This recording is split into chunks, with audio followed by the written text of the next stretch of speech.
Ay, magandang Sabado ng hapon guys. Ito,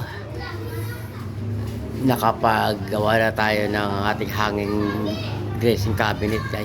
Kasi hindi natin pwede ibaba dahil maliit ang espasyo. Kaya hinanger na lang natin. Tapos doon sa bandang baba, lalagyan pa natin siya ng patungan ng TV. Ito, medyo hindi ko siya pinantay dahil sa aircon. Ayan sa aircon. Pag ipinantay ko siya dito, pag ipinantay ko siya dyan, mahaharangan yung hindi maipapasok yung aircon. So kaya ibinaba ko na lang siya. Ganun lang ang paraan dyan. Ito, hangeran yan, hanger. Ngayon pag-uusap pa ng owner kung dalawa yung hanger na yan. Pwedeng isa lang ang hanger, tupian, tapos itutupian naman din. Okay, dito naman sa kitchen. Hindi ka papa. Ako, hindi mo na. Pasok. Pasok, sige. Ay, Tinanong ko eh. pasok tayo, pasok ka.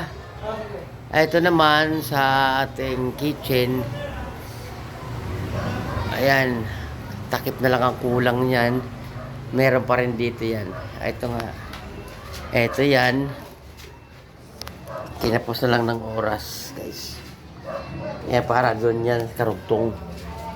Karugtong yan dyan. Kinapunglas lang tayo ng oras. So, konti-konti na lang din.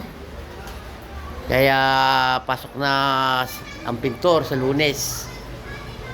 Para marami na siyang gagawin. Okay. Ayan na napapunasan ko na rin ng first coating ang ating mga wall. Pati yung ating ceiling. Puro flat yan. Mga masilyahin na yan. Marami-rami na masilyahin ni Paolo.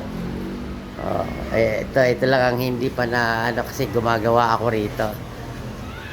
Pero sa terrace yan at yan to. Napunasan na rin yan.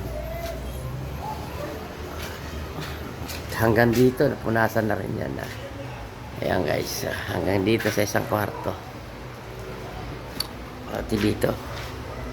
Ayan. Okay. Asan yung susi? Okay. Ayan pati yung CR.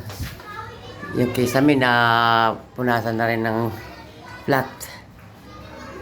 Ito, kailangan may waterproofing nito sa Monday. Para naka-ready na siya sa tiles. Okay, so far yun lang. Yun na muna mga accomplishments mula kanina umaga. Maraming salamat guys sa inyong panunood.